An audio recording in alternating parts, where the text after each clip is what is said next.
예, 오늘 다 같이 나눌 말씀은요, 창세기 35장입니다. 1절에서 15절.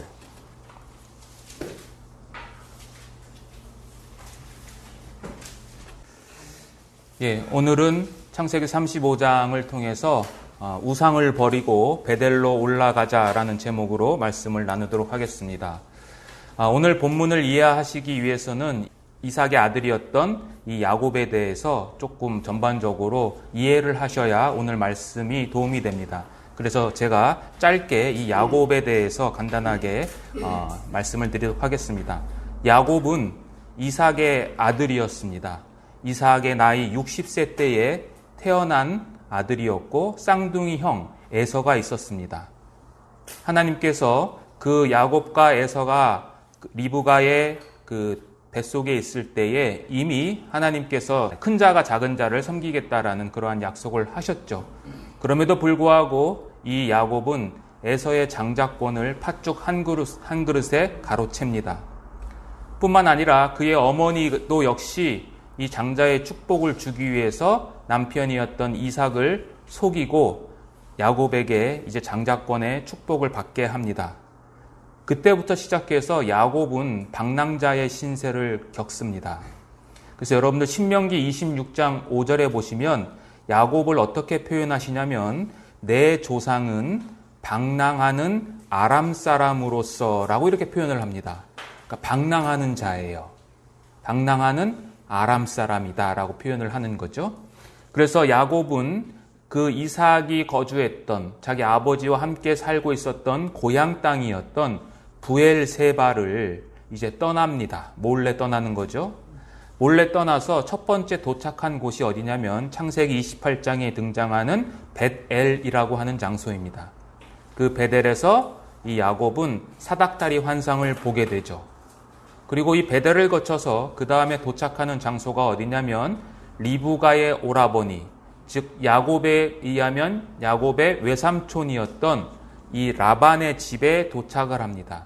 그 라반의 집이 어디에 있었냐면 밧단 아람이라고도 하기도 하고 하란이라고도 하고 더 쉽게는 메소포타미아 지역이라고 불립니다. 그래서 이삭의 집이었던 부엘세바로부터 하란까지는 약 600km가 넘는 굉장히 먼 지역에 있는 곳입니다. 그 하란에 도착해서 20년 동안 삽니다. 그래서 20년 동안 살면서 그의 삶은 네 가지로 구분이 되는데 첫 번째는 그 라반의 양떼를 칩니다. 그리고 라반의 두 딸이었던 레와와 라헬과 결혼을 하죠. 그리고 그 결혼을 통해서 야곱의 자녀들이 태어납니다. 11명의 아들과 1명의 딸이 태어납니다.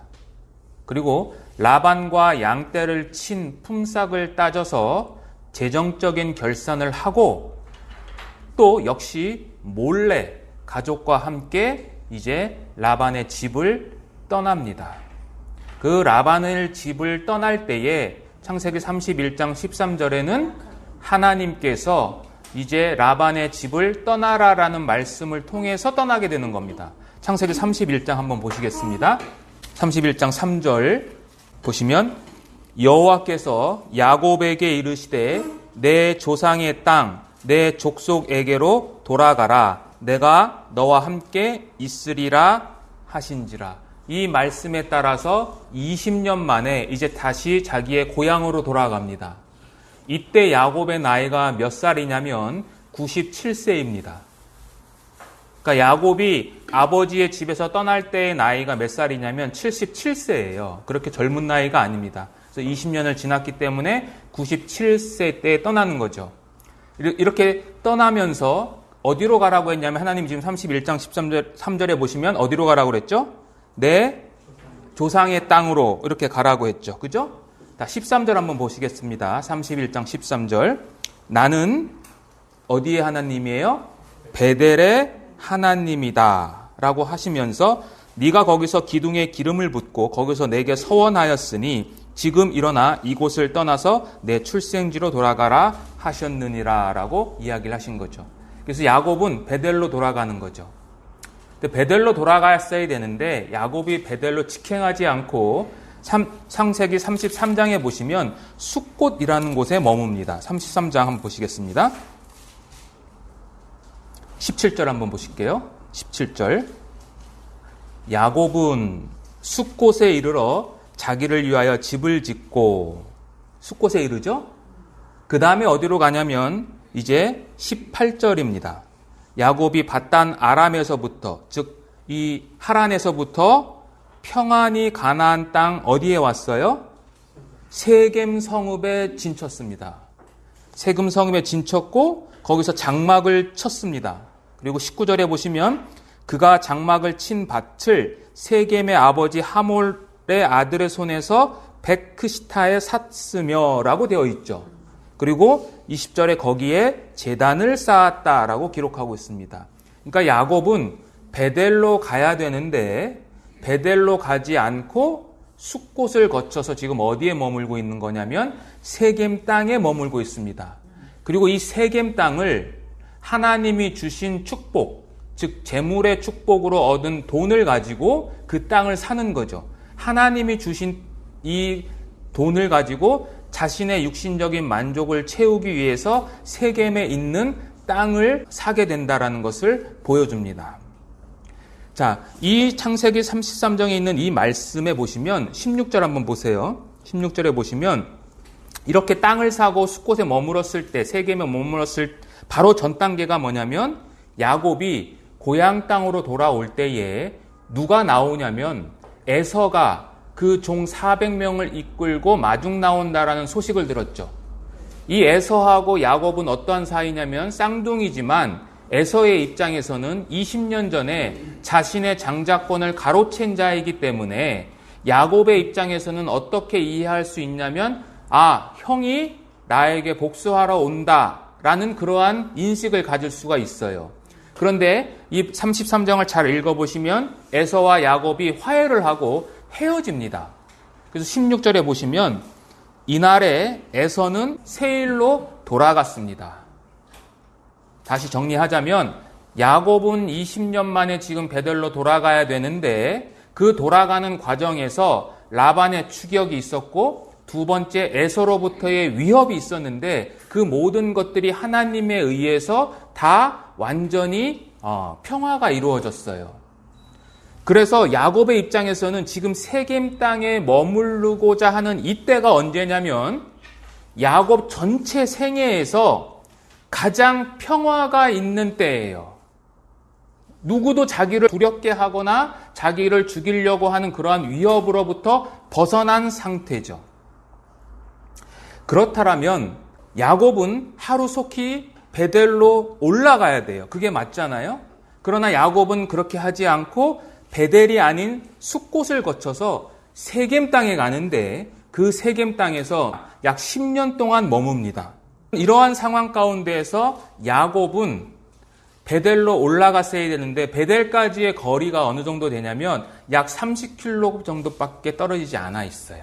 그러니까 야곱이 맘만 먹으면 하루면 갈 수 있는 그 장소에 가지 않고 세겜 땅에 머무르고 있었다라는 거예요. 더군다나 우리가 성경을 자세히 읽어보시면 이 30km 정도라는 것은 얼마큼 야곱에게 가까운 거리냐면요. 라반의 집에서 이제 야곱이 도망치거든요. 도망칠 때 라반이 그 소식을 며칠 날째 듣게 되냐면 야곱이 떠난 지 3일째 되는 날 그 소식을 듣습니다. 그리고 일주일을 쫓아가서 야곱을 만나요. 열흘간 걸린 거예요. 근데 그 열흘 동안 야곱이 총 운행한 거리가 600km 정도가 되는 거예요. 왜냐하면 지금 하란에서 거의 베델로 돌아왔으니까요. 그럼 600km 나누기 11을 한번 해보세요. 그럼 하루에 몇 킬로 간 거예요? 60km 간 거죠. 600km를 열흘로 나누면 하루에 60km를 간 거잖아요. 그러니까 이것은 이 야곱이 라반의 위협으로부터 얼만큼 절박함을 느꼈다라는 것을 알려주는 동시에 마음만 먹으면 지금 세겜에서 베델까지는 절반 정도밖에 안 되기 때문에 반나절이면 갈 수 있는 거죠. 근데 안 간 거죠. 왜 안 갔냐? 육신의 목적에 만족이 됐거든요. 자기를 두렵게 하는 모든 환란이 자기에서 떠났거든요. 하나님에 의한 것이 아니라 육신의 만족이 채워졌을 때에 그는 영적인 내리막길을 걷게 되는 거죠. 우리가 육신적으로 만족함을 느낄 때에 우리에게 나타나는 가장 흔한 현상이 뭐냐면 하나님을 잊어버리는 거예요.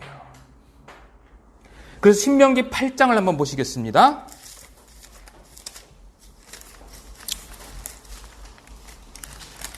구약성경 신명기 8장 11절부터 14절입니다.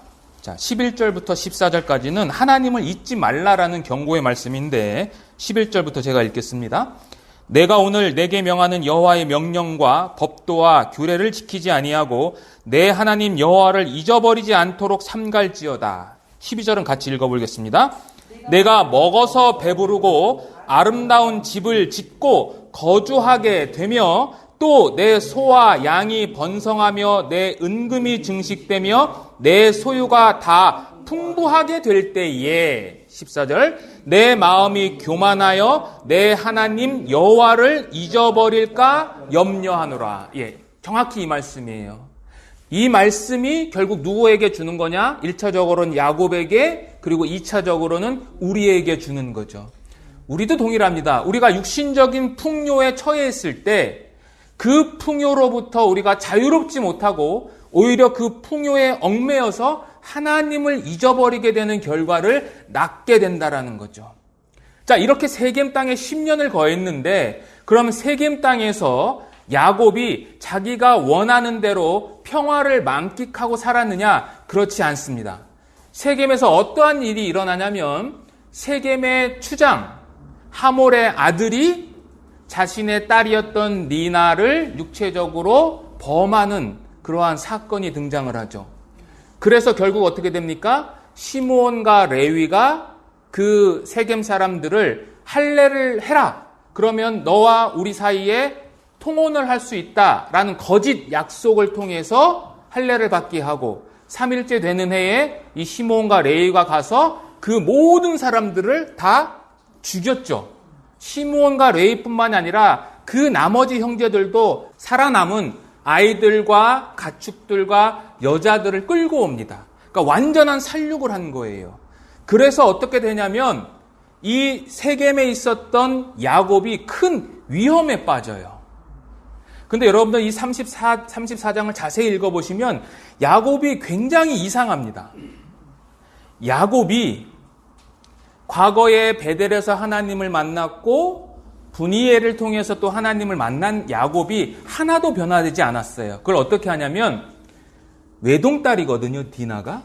이 외동딸이 수모를 당했음에도 불구하고 잠잠해요. 34장 5절에 그렇게 되어 있죠. 한번 보실까요? 34장 5절. 야곱이 그 딸 디나를 그가 더럽혔다 함을 들었으나, 그죠? 자기의 아들들이 들에서 목축함으로 그들이 돌아오기까지 잠잠하였고, 여기 이상한 게 두 개거든요. 첫째는 잠잠한 게 이상하죠. 또 하나 이상한 게 있습니다. 뭐가 이상할까요? 자기의 아들들이 어떻게 하게요? 돌아오기까지예요. 지금 내 외동딸이 수치를 당했으면 어떻게 해야 됩니까? 전가를 보내야죠. 그죠? 전보를 쳐야 되는 거잖아요. 우리의 딸, 너희들의 이 누이가 이러한 수치를 당했다라고 보냈어야 되는데 그러지도 않고 그냥 잠잠했어요. 그리고 이 13절에 보시면 야곱의 아들들이 세겜과 그의 아버지 하몰에게 속여 대답하였으니 라고 되어 있는데 이게 무슨 내용이냐면 이제 세겜의 이 추장이 와서 통혼하고 같이 결혼하자라는 어떤 요청을 하죠. 그 요청을 누구한테 하냐면 야곱에게 합니다. 야곱에게요. 그런데 그 대답을 누가 하는 거냐면 지금 13절에 보면 누가 대답해요? 예, 아들들이 대답해요. 야곱은 침묵합니다. 그리고 디나가 지금 수치를 당했으면 어떻게 해야 돼요? 빨리 자신의 집으로 데려왔어야 되는데 디나를 데려오지 않았어요. 26절 보겠습니다. 26절. 칼로 하몰과 그의 아들 세겜을 죽이고 디나를 세겜의 집에서 데려오고, 그러니까 디나를 그냥 방치해 놓은 거예요. 그러니까 이 야곱의 행동 자체가 아버지로서 또 족장으로서 하나님의 백성으로서 해서는 안 될 행동을 지금 하고 있어요. 더군다나 오히려 디나의 걱정은 하지 않을 뿐만 아니라 내 걱정만 해요. 내 걱정. 30절 보겠습니다. 30절. 야곱이 시므온과 레위에게 이르되 너희가 내게 화를 끼쳐 나로 하여금 이 땅의 주민 곧 가나안 족속과 브리스 족속에게 악취를 내게 하였도다. 나는 수가 적은즉 그들이 모여 나를 치고 나를 죽이리니 그러면 나와 내 집이 멸망하리라. 자, 이 30절에 나라는 이 주어가 계속해서 반복되죠. 그러니까 야곱은 디나는 상관이 없는 거예요. 예. 자신만 생각하는 거예요. 자신만. 굉장히 이상합니다. 자, 그래서 어떻게 돼요? 결과적으로 이 세겜 옆 동네에 있는 가나안 족속들이 나를 죽일까봐 겁내하고 두려워해요. 위험에 처해 있어요, 지금. 이 야곱이요. 세겜 땅에 머문 결과. 두 번째 위협이 뭐냐면 밖으로부터의 위협이 아니라 안으로부터의 위협도 처해져요. 그게 어디에 나와 있냐면 31절입니다. 31절 같이 한번 읽어볼까요? 그들이 이르되 그가 우리 누이를 창녀같이 대우함이 옳으니까. 여기 그들이 누구냐면 시므온과 레위입니다. 시므온과 레위가 우리 성경에는 여기서 그라고 되어 있죠. 이 그가 누구를 지칭하냐면 우리 성경에 의하면 세겜, 그러니까 디나를 겁탈한 이 하몰의 아들을 지칭을 해요. 그런데 히브리어는 주어가 없어요. 주어가 없어서 이것을 어떻게 해석하냐면 여기서 그를 야곱으로 생각하는 거예요. 그래서 그렇게 번역하면 뭐냐면 이 둘이 시므온과 레위가 서로 대화하는 거예요. 어떻게 대화하냐면 직역하면 이거예요. 창녀처럼 그가 우리 누이를 대하는 것인가? 이렇게 묻는 거예요, 서로. 여기서 그는 누구냐면 야곱이에요. 그러니까 지금 야곱의 입장에서는 밖으로부터 또 안으로부터 지금 위협에 처해져 있는 거죠. 세겜에 거했던 야곱은 절대절명 위기에 처했어요. 디나는 씻지 못할 수치를 당했고요. 아들들은 하나님의 언약의 말씀인 할례를 빙자로 해서 복수를 했고요. 또 그로 인해서 자기 자신은 족장으로서 아버지로서 권위를 인정받지 못했고 주변에 있는 이방인들에 의해서 살육당할 위기에 처해져 있어요. 그러면 야곱은 이제 도망가야 돼요. 그죠? 죽음에 처해져 있으니까 도망가야 되죠. 자, 이 당시 야곱의 혈육은 어디에 있냐면 하란에 있죠. 그게 누구예요? 라반이죠. 자기 외삼촌. 그죠? 또 한 군데는 어딜까요? 자기의 혈육이 있는 곳. 예, 에서가 있는 세일이에요. 그러면 야곱은 라반이 있는 하란으로 갈 수 있어요, 없어요? 못 가요. 도망쳤거든요. 그렇죠? 그 다음에 에서가 있는 세일로 갈 수 있어요, 없어요? 왜 못 갈까요? 아니에요. 에서하고는 화해를 했잖아요. 그런데 에서하고 헤어질 때 야곱이 거짓말을 했어요. 내가 곧 당신을 뒤쫓아가서 세일에서 당신을 만나겠습니다라고 얘기했는데 안 갔어요. 거짓말했어요. 속였어요, 또. 그러니까 야곱은 지금 아무 데도 갈 데가 없어요. 다시 말씀드려서 지금 이 야곱의 상황은 하나님 외에는 어디에도 피할 곳이 없게 된 상태예요. 이런 상황에서 하나님이 야곱에게 다시 한번 나타나셔서 그에게 갈 곳을 알려주시는 거예요. 이게 오늘 35장 본문 1절에 있는 말씀이에요. 이게 배경이에요. 자, 이렇게 야곱에게 나타나셨던 하나님은 야곱이 원해서 나타난 게 아니에요. 하나님은 28장에서 야곱이 하란으로 쫓겨갈 때처럼 또 31장에서 라반에게서 도망갈 때처럼 그의 의향과는 상관없이 하나님의 주권과 하나님의 은혜로 인해서 야곱에게 다시 나타나셨어요. 이건 우리에게도 큰 은혜예요. 우리가 여전히 세속 사람이고 세상의 풍요로움에 처해 있어도 하나님은 우리의 불행한 상황을 일으키시진 않지만 그 고난 속에 있는 우리를 다시 부르시는 하나님이라는 거예요. 그래서 하나님이 나타나셔서 이제 야곱에게 요구를 하십니다. 1절 이제 본문 보시겠습니다. 1절. 하나님이 야곱에게 이르시되 일어나 베델로 올라가서 거기 거주하며. 자, 하나님은 야곱에게 이삭의 집 브엘세바가 아니라 베델로 올라가라라고 이야기를 해요. 베델은 우리말로 번역하면 하나님의 집입니다. 베트라는 이 집, 그 다음에 엘이라는 하나님이 합성된 단어예요. 벳엘은 하나님의 집으로 올라가라라고 하나님이 요구하십니다. 자, 성경에는 모티프라는 것이 있는데, 모티프가 뭐냐면 어떤 하나의 이야기를 이렇게 서술하는 데 있어서 사용되는 재료예요. 근데 그 재료가 다른 이야기와 연결되면서 더 큰 의미를 생성하는 것이거든요. 근데 야곱에게 있어서 모티프가 뭐냐면 집이에요. 집. 그걸 좀 구체적으로 살펴보겠습니다. 이 집과 야곱의 삶과 어떠한 관계가 있는지 성경을 하나씩 좀 찾아보겠습니다. 먼저 25장 가시겠습니다. 창세기 25장.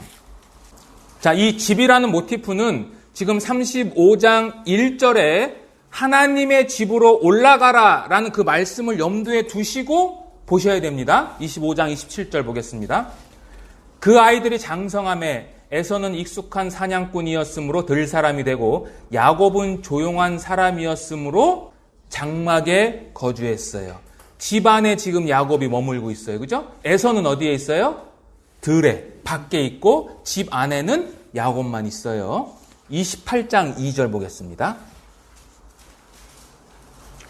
자, 이삭이 이제 야곱한테 이야기하는 겁니다. 28장 2절에 보면 일어나 밧단 아람으로 가서 내 외조부 부두엘의 집에 이르러 라고 하죠. 부두엘의 집으로 가랍니다. 부두엘의 집으로. 부두엘은 누구냐면 라반의 아버지예요. 근데 이 부두엘이라는 이름의 뜻이 뭐냐면 베델과 같습니다. 하나님의 집이에요.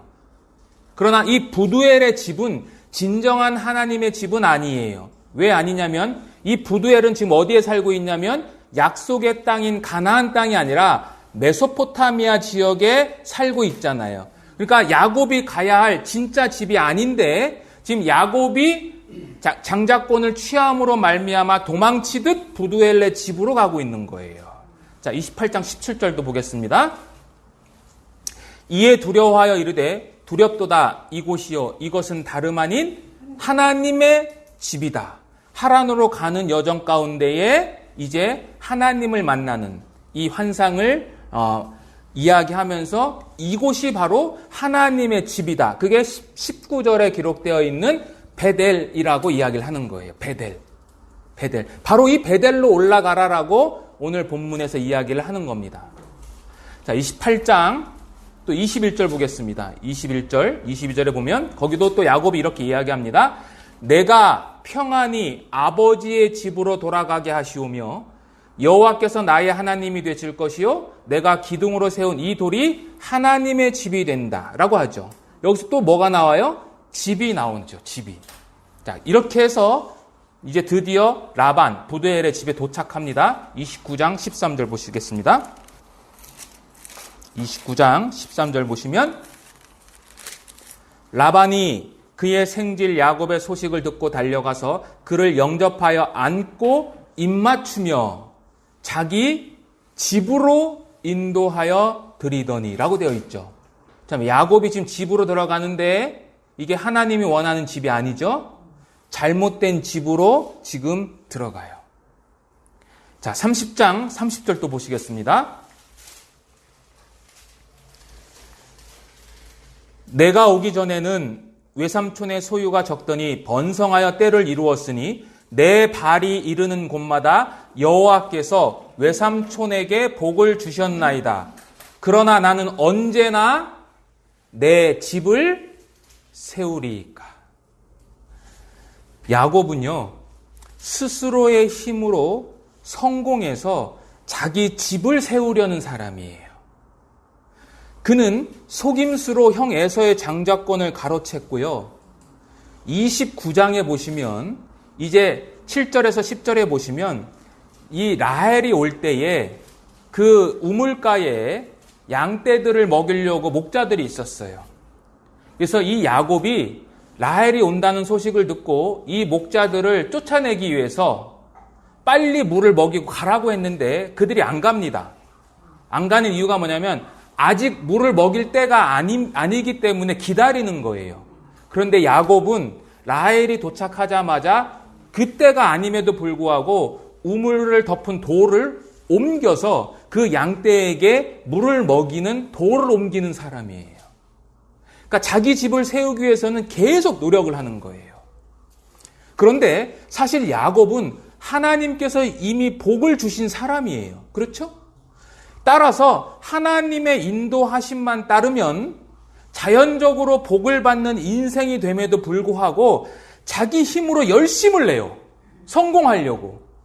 근데 그렇게 성공하려고 노력할 때마다 문제가 생기는데 그 문제가 자기 인생 가운데 고난이 오는 것뿐만 아니라 그 열심으로 인해서 다른 사람들과의 관계가 다 깨져버려요. 이 야곱의 인생이 누구 같냐면 여러분들과 저와 같아요. 하나님이 우리에게 창세전에 신령한 복을 다 주셨음에도 불구하고 이 세상의 것을 추구하기 위해서 노력하는 그 모습이 바로 야곱의 모습이며 동시에 우리의 모습이라는 거죠. 야곱은 자기 집을 세우려는 사람이에요. 자, 다시 31장 14절 보겠습니다. 자, 라헬과 레아도 그렇게 이야기합니다. 라헬과 레아가 그에게 대답하여 이르되 우리가 우리 아버지 집에서 무슨 분깃이나 유산이 있으리요. 그러니까 이 딸들도 더 이상 자기 아버지로부터 받을 것이 없다라고 야곱에게 이야기하는 거예요. 영적으로 뭐냐면 지금 부두엘의 집, 잘못된 집에서는 하나님의 백성이 가질 수 있는 것이 하나도 없다라는 거예요. 가질 것이 없어요. 자, 30절 보겠습니다. 31장 30절. 이제 네가 내 아버지 집으로 사모하여 돌아가려는 것은 옳거니와. 이제 라반이 야곱한테 얘기하는 겁니다.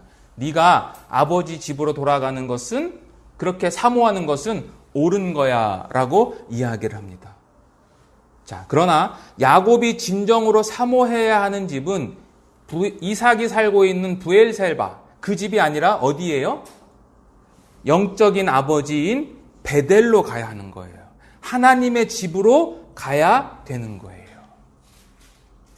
그리고 우리가 앞선에 읽었던 34장 30절에서도 이 세겜의 이 사건을 통해서 이 야곱은 무엇을 걱정하냐면 나와 내 집이 멸망한다 라고 이야기를 하는 거예요. 그러니까 이렇게 야곱의 인생 가운데에서는 집이라는 모티프가 들어있어요. 사람의 말 중에 사실 집으로라는 말처럼 우리의 마음을 끄는 것도 없어요. 저도 이제 이번 추석 때 잠깐 여행을 다녀왔지만 많은 사람들이 여행 갈 때는 좋잖아요. 근데 조금 지나면 어떻게 돼요? 빨리 집에 가고 싶다 그러고 집에 오면은 너무 편한 거잖아요. 아무리 정리가 안 된 곳이라도 집은 편안한 곳이에요. 그래서 우리 광고 보면 집처럼 편안한 곳이라고 막 광고하잖아요. 그건 저 어떻게 보면은 다 사기예요. 예, 집만큼 편안한 곳은 없거든요. 그러니까 집이 주는 의미는 뭐냐면 익숙한 편안함이에요. 익숙한 편안함, 그리고 느긋한 안식이에요. 그냥 내 마음대로 누울 수 있잖아요. 그리고 집은 우리에게 소속감도 줘요. 소속감. 그리고 집은 때로는 환영한다라는 의미도 줘요. 그래서 이 집은 성경적인 의미에서 보면 은혜의 또 다른 표현이에요. 집으로 간다라고 하는 것은요. 야곱은 베델로 가야 돼요. 하나님의 집으로 가야 돼요. 근데 그 하나님의 집으로 가는 것이 마냥 기쁜 것만은 아니에요, 여러분들. 왜냐하면 오늘 본문에 보시면 35장 한번 보시겠습니다. 35장에 보시면 1절 다시 보시면 자, 베델로 올라가서 거기 거주하며 그 다음에 한번 같이 읽어보겠습니다. 네가 네 형 에서의 낯을 피하여 도망하던 때에 내게 나타났던 하나님께 거기서 제단을 쌓아라. 그러니까 베델로 올라간다는 것은 야곱에게 있어서는 과거 고통스러운 경험이 있었던 장소로 올라가는 거예요. 그럼에도 불구하고 하나님을 만난 장소이기 때문에 우리는 가야 되는 거예요. 자, 그 과거를 야곱 자신도 3절에 보시면 우리가 일어나 베델로 올라가자. 어떤 날에? 환난 날에. 야곱 자신도 그 베델에 하나님을 만났을 때의 날을 한 단어로 요약하는데 그게 뭐냐면 내 환난 날이다라고 이야기를 하는 거예요. 그럼에도 불구하고 베델로 우리는 올라가야죠. 왜요? 거기서 하나님을 만났기 때문에. 세겜에서, 즉 다른 말로 타락한 마음과 주위 이방인들로 인해서 하나님을 향한 소망이 가려워졌던 그 세겜에서 이제 일어나서 하나님을 만나고 서원했던 그때와 그 장소로 기억하고 우리 다 가셔야 돼요. 우리 그런 때가 있잖아요. 우리가 하나님을 처음 만났을 때에 하나님의 말씀을 통해서 우리가 하나님의 자녀가 되는 때, 그리고 그 이후에 신앙생활을 하면서 우리가 역경과 고난과 여러 가지 시험 가운데에서 하나님이 우리를 만나주셨던 그때 다 있으시잖아요. 그때로 돌아가셔야 돼요. 우리는 반드시 베델로 올라가셔야 돼요. 자, 두 번째 하나님께서 말씀하신 것은 베델로 올라가라고 했는데 어떻게 올라가라고 했냐면 행동을 구체적으로 지시하십니다. 거기 보시면 일어나 올라가라라고 그래요. 일어나 올라가라. 일어나 올라가라. 야곱은 일어나서 가는 인생이에요. 27장 한번 보시겠습니다. 창세기 27장 43절. 43절. 자, 이 어머니가 이야기하는 겁니다. 야곱에게. 내 아들아, 내 말을 따라 일어나 하란으로 가라 라고 그러죠. 예. 어머니가 일어나서 가라 그래요. 자, 그 다음에 28장 보겠습니다. 28장 2절.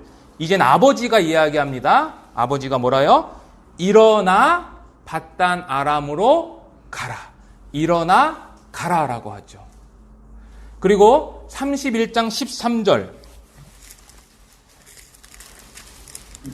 13절에 보시면 이제 하나님께서 나는 베델의 하나님이라 네가 거기서 기둥에 기름을 붓고 거기서 내게 서원하였으니 지금 일어나 이곳을 떠나서 내 출생지로 돌아가라.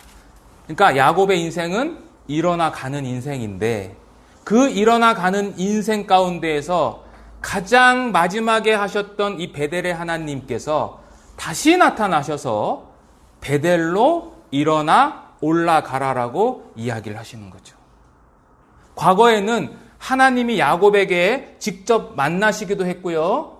야곱과 씨름을 통해서 하나님의 뜻을 알려주셨는데 지금은 만나시지도 않고 씨름하시지도 않고 단순히 말씀하시는 것으로 일어나서 이 야곱은 올라갔다라는 거죠. 구약 시대에 이 아브라함 믿음의 조상 역시 하나님이 일어나 가라라는 말씀에 순종해서 이 하란 땅을 떠났어요. 그리고 여호수아에게도 하나님께서 요단강을 건너기 전에 일어나, 이제 너는 일어나 요단을 건너라라고 말씀하셨어요. 신약 시대에는 예수님께서 중풍병자를 향해서 일어나 네 상을 가지고 집으로 가라라고 하셨어요. 예수님의 말씀으로 치유와 새로운 삶의 시작이 됐어요. 그리고 사도 바울은 죄에 빠져있는 신앙인들을 향해서 잠자는 자여 깨어서 죽은 자들 가운데에서 일어나라고 했어요. 하나님은 지금도 우리가 절망 중일 때 또는 하나님의 사명을 멈췄을 때 영적으로 잠들었을 때 일어나라고 명령하세요. 야곱에게 하셨던 것처럼 말씀을 통해서 이야기하세요. 여러분들 말씀을 읽다가 마음의 감동을 받을 때가 있으실 거예요. 그때가 하나님께서 말씀을 통해서 여러분들에게 일어나라고 지금 이야기하시는 거예요. 그리고 하나님은 성령의 감동을 통해서도 일어나라고 이야기하세요.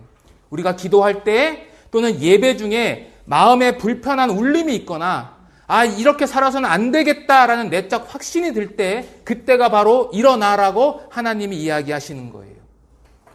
그리고 우리의 삶의 환경과 상황을 통해서 일어나라고 지금도 우리에게 말씀하세요. 그래서 우리는 그 말씀이 들릴 때에 순종해서 야곱처럼 일어나서 올라가셔야 돼요. 하나님의 집으로요. 자, 하나님은 일어나 올라가라라고 하신 것뿐만 아니라 베델에 거하라고 명령하십니다. 1절에 보시면 일어나 베델에 올라가서 거기 어떡하랍니까? 거주하며 정착해야 된다라고 이야기를 하는 거죠. 베델에 올라가면 다시는 내려오지 말아야 합니다. 즉 하나님을 섬기는 삶에 있어서 불연속해서는 안 되고 계속해서 끊임없이 이어져야 하는 거죠. 우리가 그 하나님의 집이 때로는 힘들고 어렵고 실패와 좌절을 겪는다고 할지라도 반드시 거기에 거주해야 돼요. 세상과 하나님 사이에서 왔다 갔다를 반복해서는 안 돼요. 이렇게 왔다 갔다 반복하면 우리가 마치 성공하는 것처럼 보이지만 결국은 실패해요. 대표적인 사례가 아브라함이에요. 창세기 12장에 보시면 아브라함이 말씀에 순종해서 가나안 땅에 왔어요. 근데 그 가나안 땅에 기근이 들어요. 자, 기근이 들면 이 아브라함은 족장, 가장의 입장이잖아요. 그럼 자기에게 지금 딸린 식구들이 있습니다. 자기 아내가 있죠. 조카 롯이 있죠. 그 롯에 딸린 식구들이 있죠. 그 다음에 많은 소유물이 있었고 그 다음에 종들이 있었어요. 그러니까 가장의 입장에서는 기근이 왔을 때에 애굽 땅으로 가는 것은 인간적인 측면에서는 당연한 결정이에요. 왜요? 애굽은 풍요의 땅이잖아요. 지금 자기 가족들이, 자기를 포함해서 자기 가족들이 다 죽게 생겼는데 가만히 멀뚱멀뚱 있는 것은 옳지 않거든요. 그러니까 애굽행의 결정은 당연한데 문제는 그 애굽 땅은 하나님이 가라고 명령하신 적이 없는 땅이라는 거예요. 그래서 애굽행으로 갔을 때 문제가 해결됐습니까? 해결이 안 돼요. 여러분들 제가 질문을 드릴게요. 아브라함이 가나안 땅을 떠나서 애굽 땅에 갔을 때에 생긴 근본적인 문제가 뭘까요? 부인을 잃게 되는 거죠. 부인을 잃게 되는 것의 근본적인 문제가 뭐예요? 하나님을 통해서 약속받은 것, 네 자손을 통해서 온 땅이 복을 얻을 것이라고 하는 그 씨에 대한 복이 사라지게 되는 거예요. 뿐만 아니라 땅에 대한 약속도 사라져요. 이 땅을 누구한테 준다고 그랬어요? 아브라함과 그의 후손들에게 준다고 했잖아요. 애굽 땅으로 간 것은 단순히 육신적인 어떠한 문제뿐만 아니라 더 근본적인 영적인 문제가 아브라함에게 닥친 거예요. 그리고 또 하나는 아브라함에게 있어서는요, 아브라함만 죽게 됐어요. 이게 무슨 말이냐면 창세기 12장 한번 보세요. 12절 보겠습니다. 창세기 12장 12절. 애굽 사람이 그대를 볼 때, 자기 아내를 볼 때에 이르기를 이는 그의 아내라 하여 나는 죽이고 그대는 살리리니. 어떤 결과가 일어났어요? 기근에 처해있을 때는 자기도 죽고 다른 사람들도 다 죽을 환경에 처해 있는데 자기 꾀로 인해서 애굽으로 내려간 결과 다른 사람은 살고 누구만 죽어요? 나만 죽는 결과를 맞이하게 되는 거예요. 그러니까 아브라함이 애굽 땅을 떠난 것은 더 이상 하나님으로부터 오는 도움을 받을 수 없는 그러한 상황인데 하나님은 여기서도 아브라함을 어쨌든 구해내시잖아요.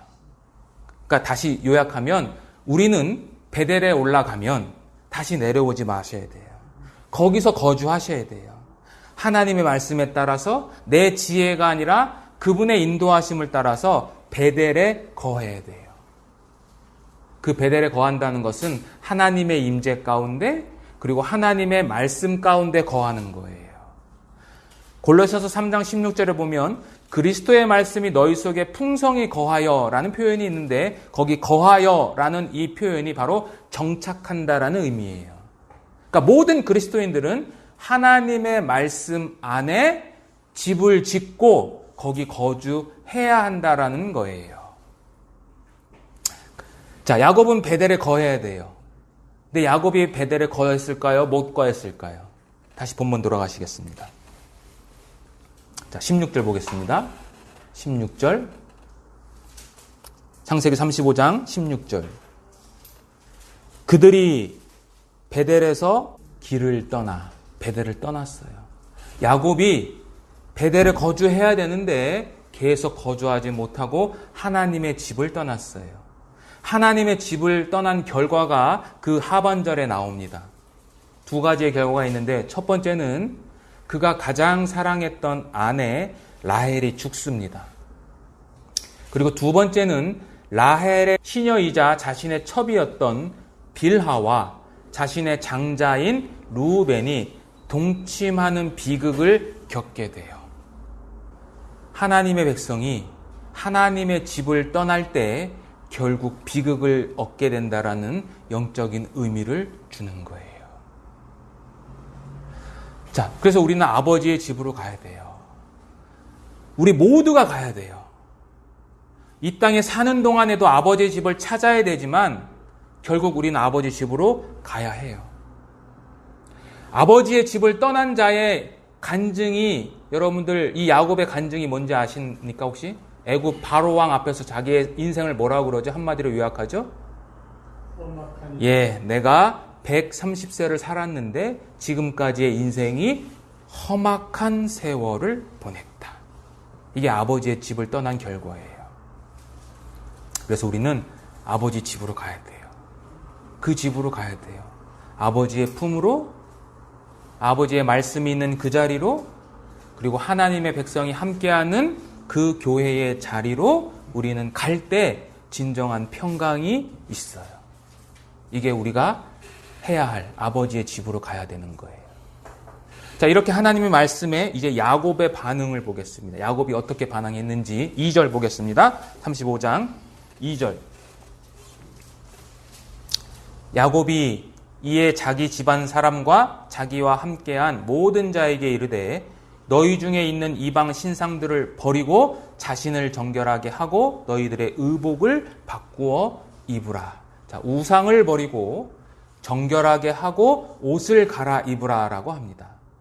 정결과 옷을 갈아입는 것은 영적인 의미가 있죠. 이것은 죄를 씻고 그 다음에 예수님의 옷으로 바꿔 입는 것을 이야기를 하는 거예요. 저는 오늘 이것보다도 좀 구체적으로 살펴보고 싶은 말씀은 이방 신상을 버리라는 거예요. 이걸 좀 구체적으로 좀 보려고 합니다. 자, 이방 신상을 버리라고 하는 것은 야곱의 세 가지 지시 중에서 가장 첫 번째 했던 지시예요. 그렇죠? 가장 첫 번째 했어요. 하나님께 돌아가는 것, 다시 말해서 하나님과의 새로운 관계를 맺기 위해서는 우상을 가진 상태에서는 이루어지지 않아요. 하나님이 이스라엘 백성들과 시내산에서 언약을 맺을 때 첫 번째와 두 번째 계명이 전부 다 이 우상과 관련이 있어요. 여호수아와 사무엘도 하나님께 돌아가기 위해서는 제일 먼저 할 것이 뭐냐? 이방 신들을 너희 가운데에서 치워버리고 제거하라라고 되어 있어요. 자, 야곱의 집을 대표하는 우상은 무엇일까요? 야곱의 집을 대표하는 우상은 라헬이 라반의 집에서 떠날 때 훔쳐가지고 온 드라빔이에요. 드라빔이 뭐냐면 가정 수호신이에요. 그리고 이 가정 수호신은 재물과 복을 가져다 준다고 생각을 했고 또 때로는 점을 칠 때 사용하기도 했어요. 이 드라빔을 가지고. 그리고 이 드라빔을 갖고 있으면 재산 상속권자라는 의미를 가져요. 그러니까 이 야곱과 그 다음에 라헬과 레아가 자기 아버지, 자기 장인으로부터 떠날 때에 받은 것이 하나도 없다고 그랬잖아요. 그렇죠? 그러니까 이 라헬의 입장에서는 자신의 아버지가 자기들 것을 다 가로챘고 지금 외국인처럼 이제 쫓겨나는 마당에 재산 상속에 대한 권리에 대한 증표로서 드라빔을 가져간 거예요. 그러니까 어떤 면에서 이것은 당연한 거죠. 그죠? 좋은 의도예요. 어떤 면에서는 좋은 의도. 그러나 이 드라빔은 아무리 작아요. 드라빔은. 왜냐하면 이 라반이 쫓아왔을 때 드라빔을 어떻게 합니까? 엉덩이 밑으로 깔고 숨기잖아요. 아주 작은 거예요. 아무리 작은 것이라고 하고 좋은 의도였을지라도 우상은 우상이에요.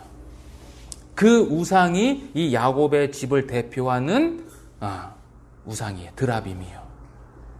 하나님의 새로운 관계를 갖기 위해서는 그 드라빔을 버려야 되고, 드라빔뿐만 아니라 지금 다른 우상들도 들어왔어요. 왜냐하면 그들이, 이 야곱의 가족들이 야곱의 명령에 따라서 이방 신상들뿐만 아니라 귀고리들도 다 벗어서 땅에 묻었다고 그랬거든요. 귀고리도 우상 숭배를 상징하는 물품이거든요. 그러니까 드라빔으로 인해서 여러 가지 잡다한 우상 신들이 들어왔어요. 자, 그런데 4절에 보면 그들이 자기 손에 있는 모든 이방 신상들과, 여기 복수잖아요. 그러니까 드라빔 외에도 이방 신들이 있었던 거예요. 들과 자기 귀에 있는 귀고리들을 야곱에게 주는지라. 야곱이 그것들을 세겜 근처 상수리 나무 아래에 어떻게 했어요? 묻었어요. 저는 이 묻었다라는 단어를 좀 여러분과 나누고 싶어요. 여기 묻다라고 하는 것은 야곱이 우상을 처분하는 방식이잖아요. 근데 이 방식이 잘못됐어요.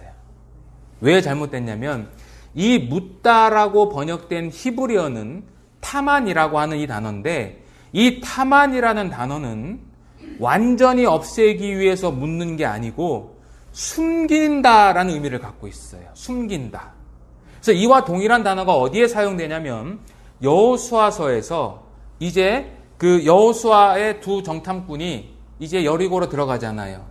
그때 기생 라합이 그들을 숨기잖아요. 그 숨겼다라고 할 때 이 타만이라는 단어가 쓰여져요.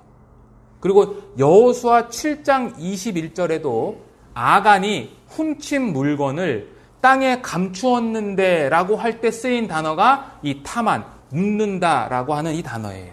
그러니까 이거는 완전히 파괴하는 게 아니에요.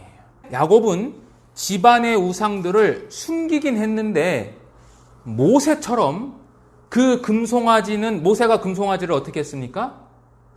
빻아서 가루로 만들어서 마시게 했잖아요. 완전하게 부시지 않았어요. 불순종이에요. 완전한 순종이 아니에요. 그럼에도 불구하고 긍정적인 것은 뭐냐면 하나님은 일어나 베델로 올라가라고는 말씀하셨지만 이방 신들을 제거하고 올라가라고는 얘기는 안 했어요. 다른 말로 해서 야곱은 적어도 하나님과 우상이 함께 있는 것은 이게 조화롭지 않다라는 것을 알았던 거예요. 그러니까 어느 정도의 종교적인 영적인 성숙은 있었지만 완전한 순종은 아니었어요. 그러니까 야곱은 지금 하나님을 섬긴다고 하면서도 계속해서 하나님과 우상을 겸하여 섬기고 있었던 자라는 거죠. 자, 그런데 이렇게 숨겨진 우상이 결국은 위험을 가져와요. 위기를 가져와요. 자, 아브라함에 의해서, 아브라함은 아버지 데라에서부터 이제 가나안 땅으로 불려온 사람이잖아요. 그래서 여호수아에서는 데라가 강 건너편에서 우상을 섬겼다라고 이야기를 하죠. 그래서 랍비 전승에 의하면 아브라함이 하나님의 말씀에 따라서 가나안 땅으로 갈 때 자기 아버지가 섬기고 있는 우상을 다 때려 부시고 갔다라는 그런 기록이 있어요. 물론 성경적인 내용은 아니에요. 어쨌든 아브라함이 이제 우상을 떠나서 이제 새로운 출발을 했는데 그의 손자였던 야곱은 그 우상을 다시 자기 집으로 들어오게 하는 불순종을 한 거예요. 그래서 이 우상을 섬기는 이스라엘의 이 모습이 계속해서 이어져요. 어떻게 이어지냐면 출애굽기에서는 어떻게 이어져요? 금송아지를 숭배하죠. 그렇죠? 그 다음에 가나안 정착 이후에는 또 뭘 섬겨요?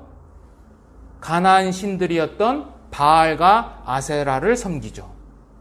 왕정시대에 가서는 북이스라엘 베델에 또 송아지를 섬기고 남쪽 유다의 타락이 결국 뭐 때문에 일어났어요? 멸망이 우상, 이방신을 섬김으로 말미암아 이 유다 백성이 다 포로로 끌려갔잖아요.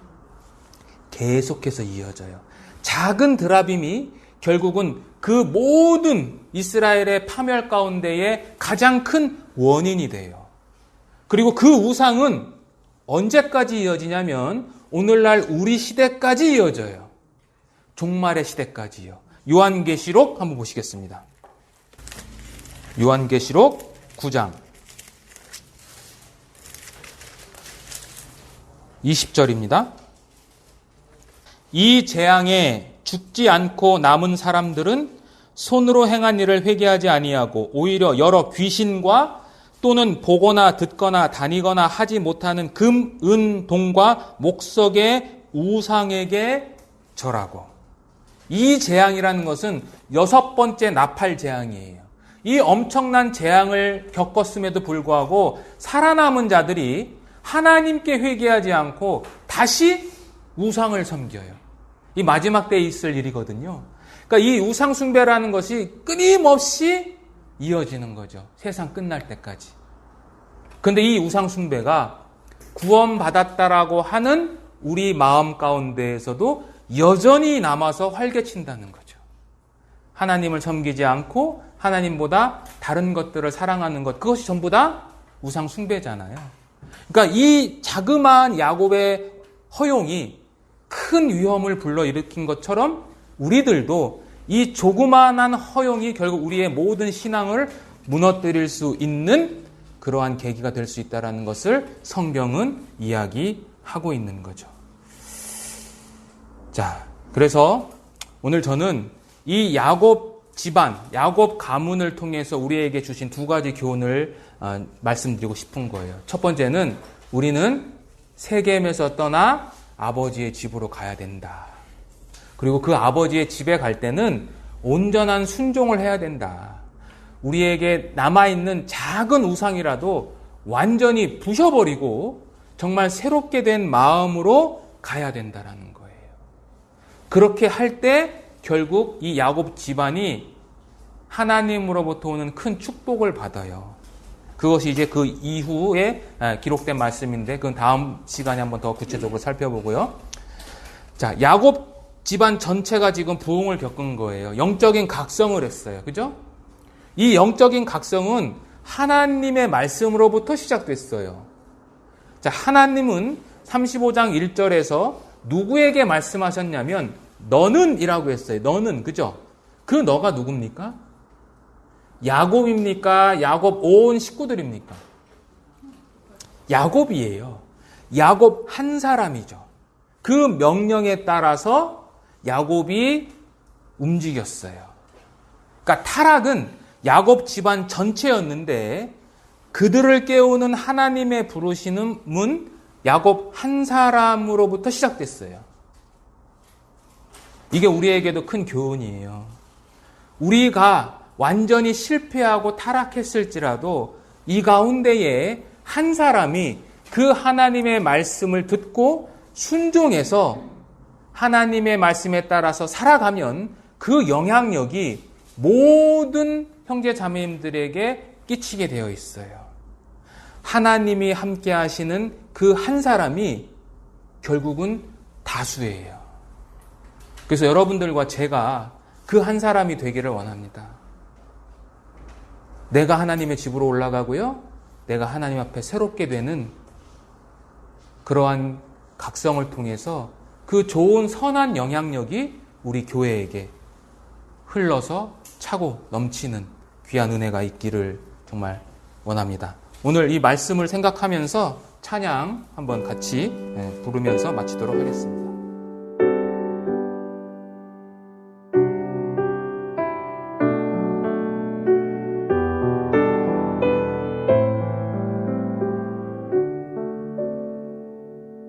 저 멀리 배는 나의 시온성 오 거룩한 곳 아버지 집 내 사모하는 집에 가고자 한 밤을 세웠네. 저 망망한 바다 위에 이 몸이 상할지라도 오늘은 이곳 내일은 저곳 주복음 전하리.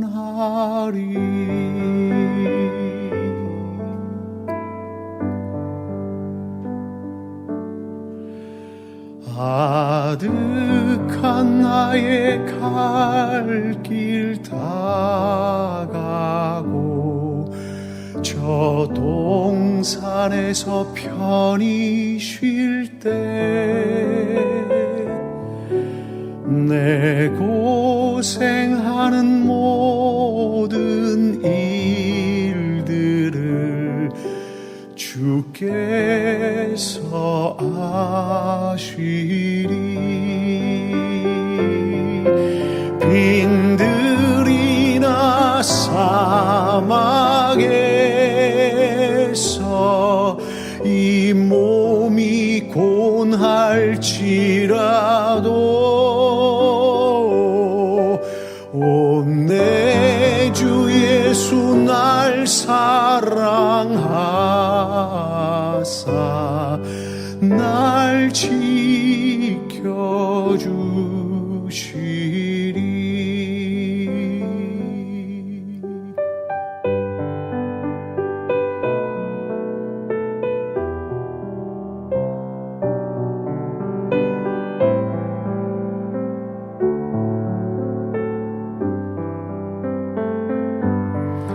저 망망한 바다 위에 이 몸이 상할지라도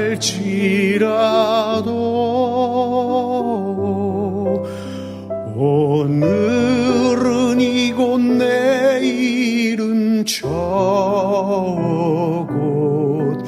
주복음 전하리. 온 내 주 예수 날 사랑하사 날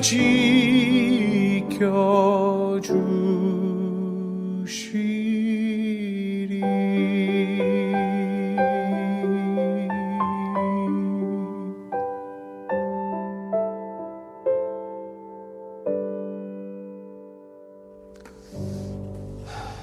은혜가 풍성하신 아버지 하나님, 오늘 저희들 말씀을 통해서 또 하나님의 은혜와 또 사랑을 함께 나누었습니다. 야곱이 한평생 자신의 집을 세우기 위해 노력했지만 그 모든 수고가 헛수고로 돌아가고 오직 실패와 좌절만 남아있을 때에 하나님께서 그에게 다시 나타나셔서 베델로 올라가라 라는 말씀을 주심으로 그가 다시 회복하는 그러한 은혜를 우리가 함께 보았습니다.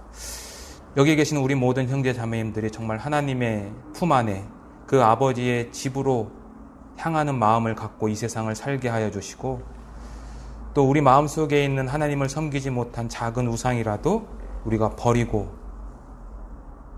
우리가 다시 하나님께 나아갈 수 있는 그러한 능력과 또 은혜와 또 귀한 축복을 허락하여 주시기를 원합니다.